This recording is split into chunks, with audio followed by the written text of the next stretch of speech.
ভারপ্রাপ্ত চেয়ারম্যান রফিকুল ভাইকে। সুধী উপস্থিতি, এবার আপনাদের সামনে বক্তব্য নিয়ে আসছেন সকলের সেনামুখ বাংলাদেশ জাতীয়তাবাদী দলের সভাপতি তওয়াক্কুল ইউনিয়ন শ্রদ্ধেয় রেজাউল করিম মন্ডল রাজা ভাইকে। অনুষ্ঠানের পক্ষ থেকে তাকে আবারও শুভেচ্ছা জানাচ্ছি। তাকে মহরমের তাৎপর্য এবং অনুষ্ঠান সার্বিক দিক বিষয় আলোচনা করার জন্য সবিনয় অনুরোধ জানাচ্ছি। শ্রদ্ধেয় স্যারকে আমন্ত্রণ।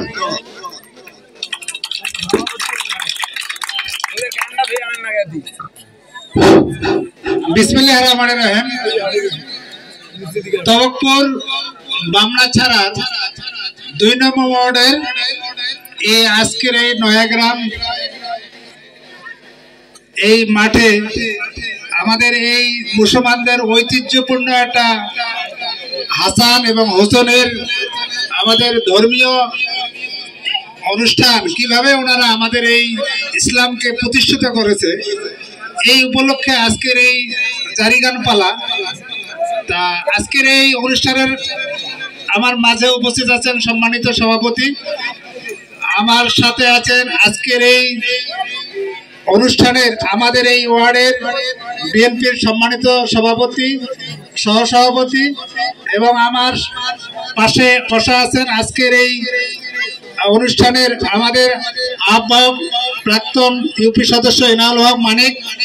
আমার পাশে আজকের আমাদের তওয়াক্কুল ইউনিয়নের ভারপ্রাপ্ত চেয়ারম্যান জনাব রফিকুল ইসলাম সহ আমার এই ওয়ার্ডের সকল নেতাকর্মী, আমার বিএনপির সমর্থকবৃন্দ এবং আমার সামনে উপস্থিত মা, ভাই ও বোনেরা এবং আমাদের মুরব্বী, সবার প্রতি সালাম, আসসালামু আলাইকুম। আমাদের এই আজকের মাসটা এটা মহরম মাস, তাই না? আমাদের এই অনুষ্ঠানটা মুসলমানদের জন্য একটা ঐতিহ্যপূর্ণ।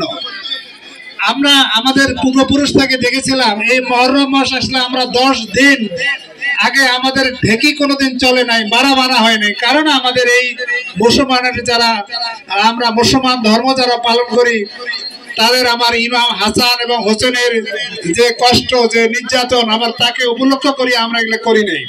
এবং 10টা দিন আমাদের বাড়িতে আগুন জ্বালায়নি। যারা পুরানা আমাদের লোকজন আছেন এনারা হয়তো সকলেই জানেন। এই অনুষ্ঠানগুলো আমরা আস্তে আস্তে হারিয়ে ফেলেছি এবং এগুলো করাও হচ্ছে না আর। আমি আমার জীবনে দেখেছি এই 10 দিন এই প্রতি পাড়ায় পাড়ায় হাটে বাজারে এই জারি গান চলতো, সে শত শত লোক এগুলা দেখতো। এই ঐতিহ্যগুলো আমরা হারিয়ে ফেলেছি, শুধুমাত্র নামে মহরম মাস, কিন্তু বাস্তবতায় আর নাই। তাই আমি আজকের এই মহরম মাস উপলক্ষে আজকের এই জারিপালা অনুষ্ঠানের আমাদের এই 2 নম্বর ওয়ার্ডের যে আজকের এই আয়োজকবৃন্দ এবং কমিটির সদস্যবৃন্দ করেছেন, এর জন্য আমার ইউনিয়নের এবং আমার দলের পক্ষ থেকে এবং আমার পক্ষ থেকে ধন্যবাদ জানাচ্ছি। কারণ আমাদের এই পুরোনো ঐতিহ্যপূর্ণ অনুষ্ঠানকে আপনারা পুনরুজ্জীবিত করেছেন। আমাদের যারা প্রজন্ম আজকে ছোট ছোট বাচ্চারা, এরা জানাই না যে মহরম কাকে বলে, এবং আমরা হারে ফেলেছি এগুলো মহরম কি। যাই হোক, আজকে আমাদের এই জারিপালা অনুষ্ঠানের আয়োজকবৃন্দ এবং এই মঞ্চে যারা অভিনয় করবেন, জারিপালা অনুষ্ঠান করবেন, তাদের এই জারি গানের মাধ্যমে এই মহরমের তাৎপর্য তুলে ধরবেন, এটাই কামনা করতেছি। এবং ওরা হয়তো সেই উপলক্ষে আপনারা এখানে এসেছেন। যাই হোক, আমি বেশি কিছু বলবো না। আজকে প্রায় এখন রাত প্রায় 11টা বাজে গেছে। আপনারা অনেক কষ্ট করে আছেন, এর জন্য আপনাদের ধন্যবাদ জানাচ্ছি।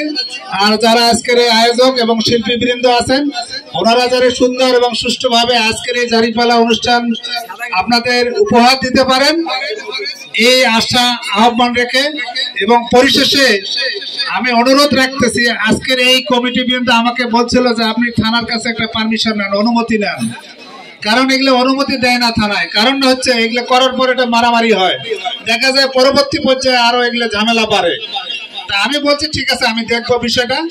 আমি আপনাদের সকলকে অনুরোধ করব, আজকে আমাদের এখানে অনেক মা বোন এসেছেন, আমাদের ভাইয়েরা এসেছেন, মুরব্বীরা এসেছেন। আপনারা কেউ কোনো ডিস্টার্ব করবেন না। যদি এটা করেন, আজকে আমাদের প্যানেল চেয়ারম্যান সাহেব বলে গেছে, যদি এগুলো করেন আমাদের বদনাম, প্রশাসনকে আমাদের জবাবদেহি করতে হবে। আপনারা কেন অনুমতি দিলেন? যদিও আমাকে বলা হয়েছিল থানায় অনুমতি নেন, আমি কিন্তু কাউকে বলি নাই। আমার একটা আত্মবিশ্বাস আছে যে আমাদের এই 2 নম্বর ওয়ার্ডের লোক অত্যন্ত ভদ্র, ওনারা কোনো কিছু করবে না, এমন কিছু করবে না আইন যেন আমরা হাতে তুলি না নেই। তা যাই হোক, পরিশেষে আবারও আপনাদের সকলকে ধন্যবাদ জানাচ্ছি এবং আপনারা সুন্দর এবং সুষ্ঠুভাবে আজকের এই জারিপালা অনুষ্ঠান উপভোগ করবেন। এবং যেনারা আয়োজন করেছেন শিল্পীবৃন্দ, ওনাদের সর্বোচ্চ অভিনয়ের মাধ্যমে আমাদের এই জারিপালা অনুষ্ঠান উপভোগ মঞ্চস্থ করবেন, এই আশা আহ্বান রেখে আমি আমার কথা এখানে শেষ করছি। খোদা হাফেজ, বাংলাদেশ জিন্দাবাদ। আসসালামু আলাইকুম এবং হিন্দু ভাইদের প্রতি আদাব।